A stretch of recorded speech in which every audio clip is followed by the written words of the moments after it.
Look, summer's fun. And so we want to extend that fun as long as we can, right? And I would say to you, it's never too late to establish a routine. One of the mistakes we can make is not having a set routine. Exactly. And but it's true. We can think about it as adults. If we get a good night's sleep, everything seems better.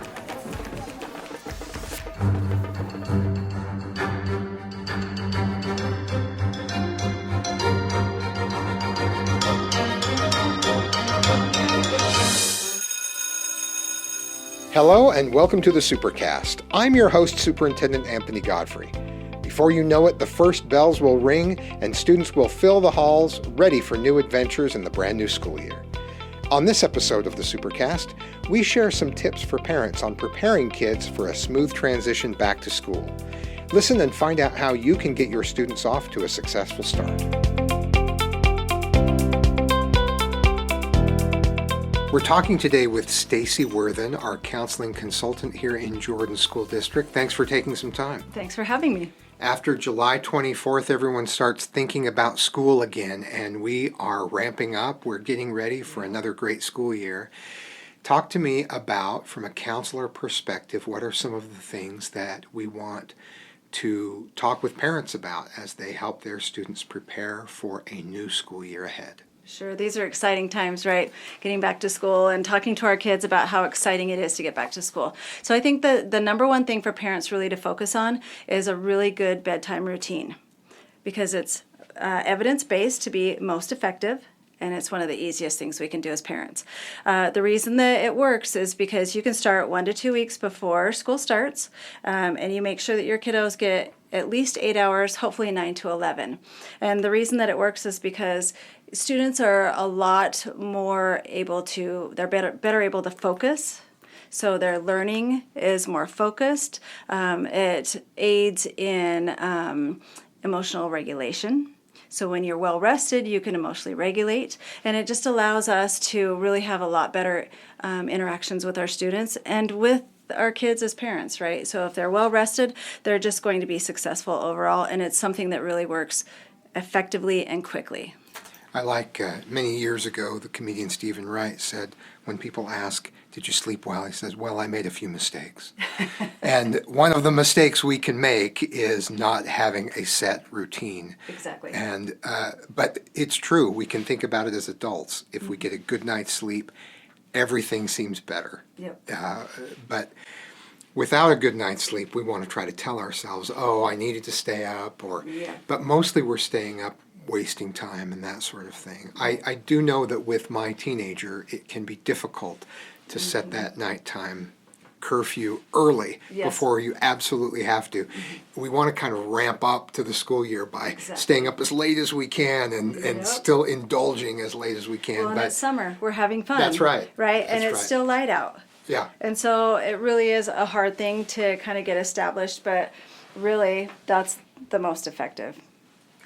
Tell me about once there are other preparations for getting ready for school. Talk about what else to do before school actually begins. So before school actually begins, what I would do is establish a really good open line of communication so that your child feels comfortable coming and talking to you about whether or not they're feeling anxious about school starting and why they're anxious. Because if they feel comfortable coming and talking to you, then you're better able to normalize those feelings. So it's normal to feel anxious as the new year is starting because we don't know maybe all of the students that are going to be in our class.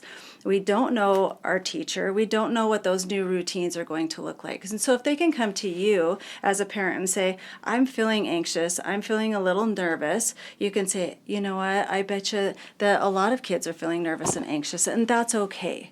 That's normal. And so there are some things that we can do to help you so that you can feel better about going to school.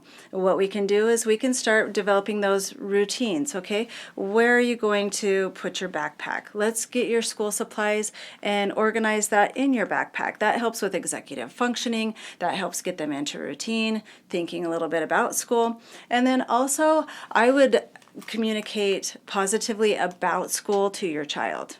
Okay, it's exciting. School is exciting. There's a lot of adults in the building that are there that are going to be advocating for you, that are going to help you. Your teachers are there and they're nervous and excited about the school year starting too. So let's maybe go to the back to school night and develop those positive relationships and communications so that you can get to know your teacher and you can get to know how they're going to better help you so that you can be successful in the classroom.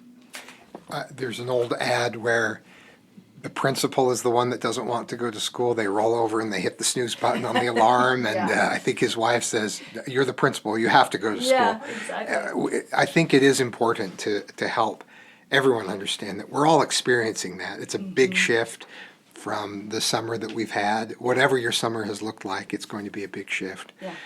And it's natural to feel that, nervous anticipation.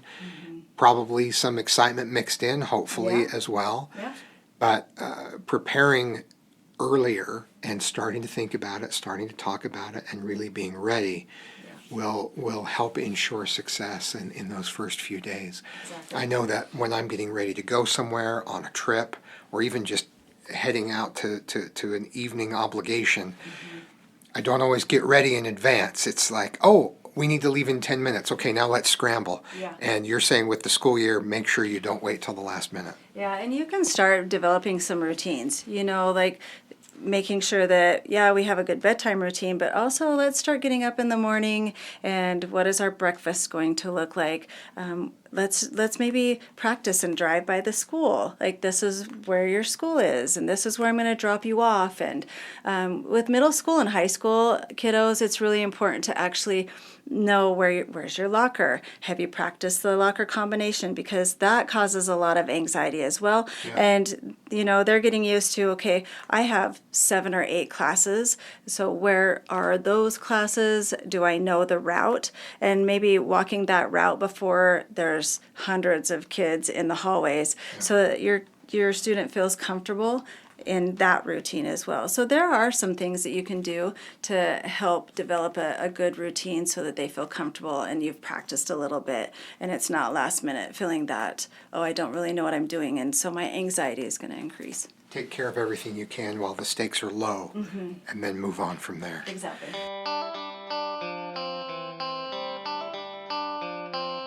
Stay with us. When we come back, more with Stacy Worthen, our counseling consultant.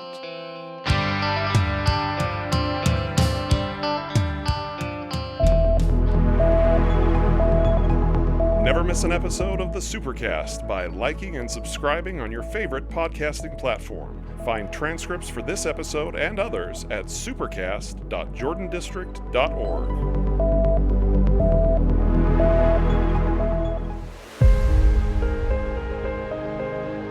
In Jordan School District, we like to support students in and outside the classroom, along with their families. That's where the Jordan Family Education Center comes in, offering support services and a wide variety of classes for students and their families free of charge. You can take a class called Blues Busters for children feeling sad or worried.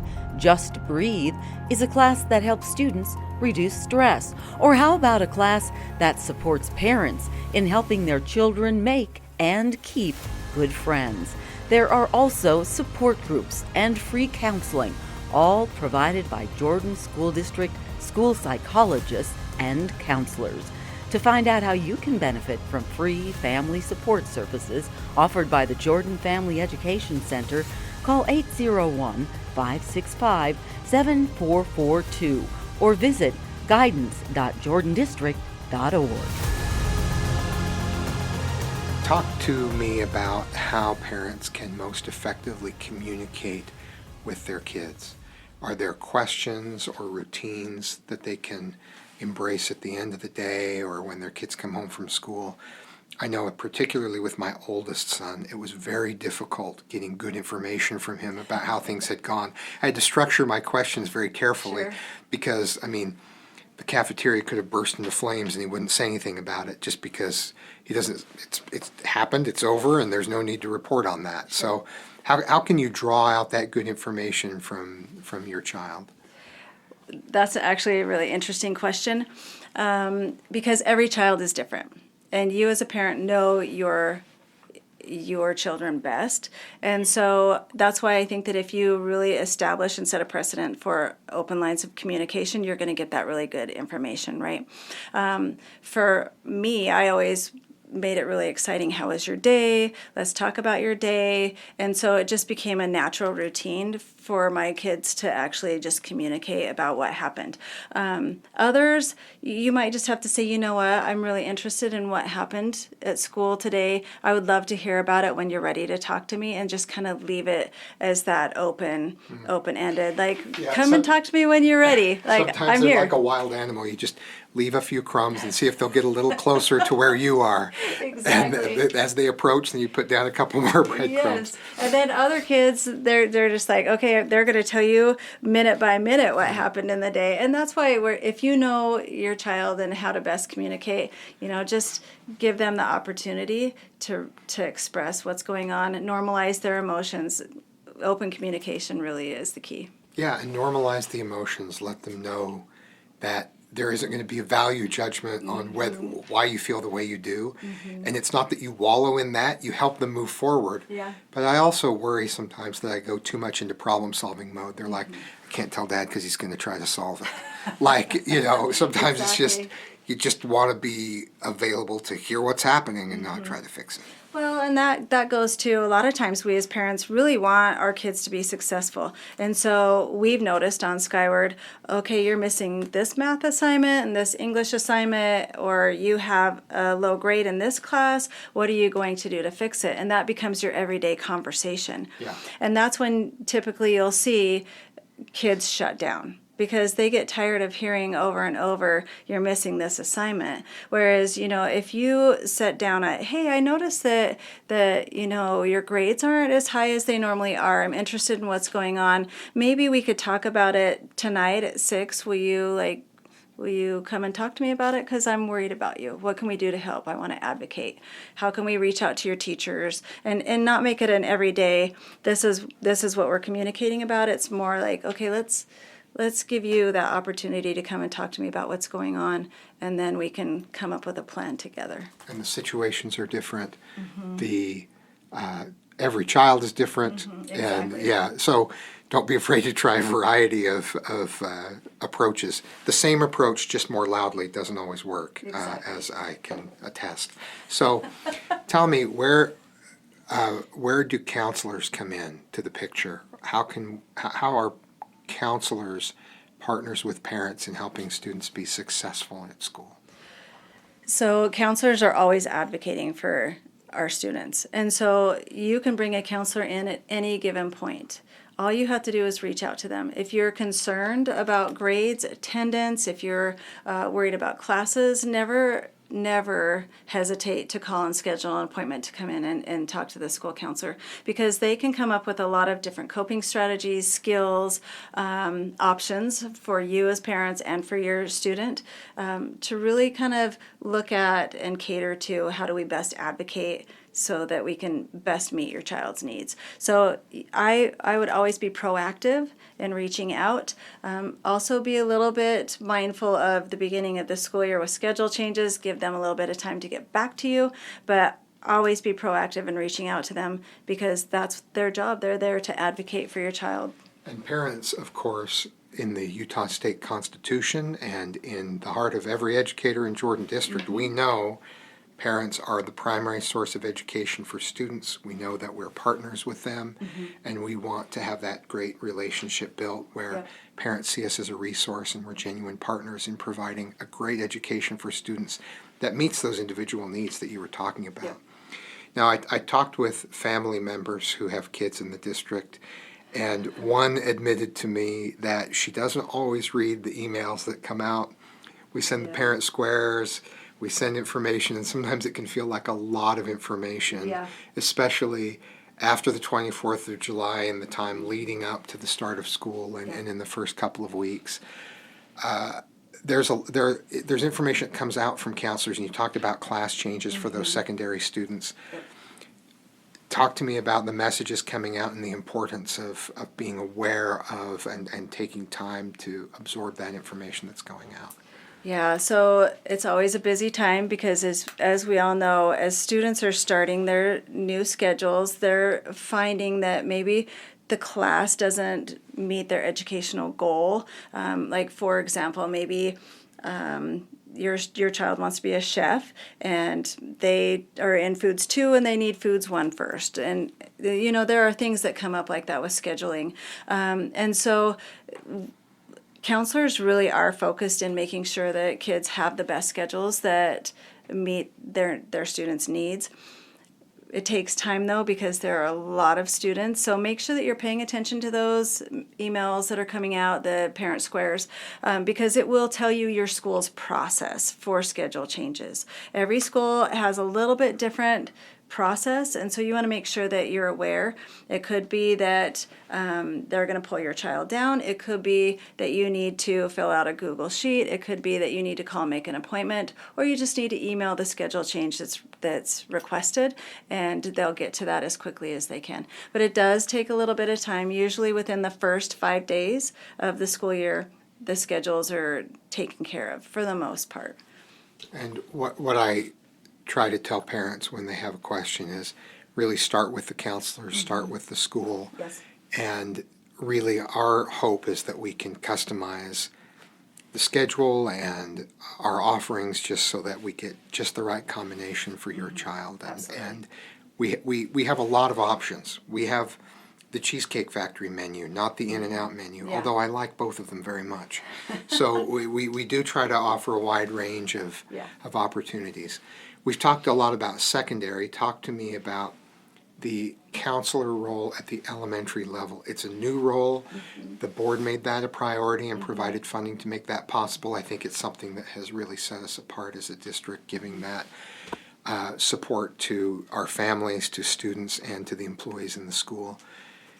If you have children in elementary, what should you know about elementary counselors and their role? So what you need to know is that these elementary counselors are spectacular, and they're so excited about their jobs. They love kids, and their main role is to teach skills to help your child be successful academically. And some of that is emotional regulation, and they are going into classrooms, so just let them know that our elementary school counselors, they are going into your child's classroom. They are teaching different skills to help them so that they can actually interact with their friends, communicate with their teachers, study skills. There's just a wide variety. But if you really feel like there's something in addition that your child needs, reach out to your elementary school counselor, because there are opportunities that they're providing to help support our kids. And it could be a study skills group, it could be an emotional regulation group, it could be, there's a wide range based on our needs of our schools. And so just reach out, because they're there to help and support, and they're really phenomenal advocates for our students. I hear positive things everywhere I go about the addition of counselors at the elementary level. And it's really an investment in making sure that kids get a great start. Instead of trying to help to solve problems down the road. Let's prevent them by giving kids skills early on to the extent that we can. So I really appreciate the wraparound service, the K-12 service that counselors provide. It's an essential part of who we are as a district, and a really important partner with parents as we provide the very best educational opportunities we can for each individual. So yeah, it's exciting. Thanks for being such an important part of that, and for the great advice. Thank you.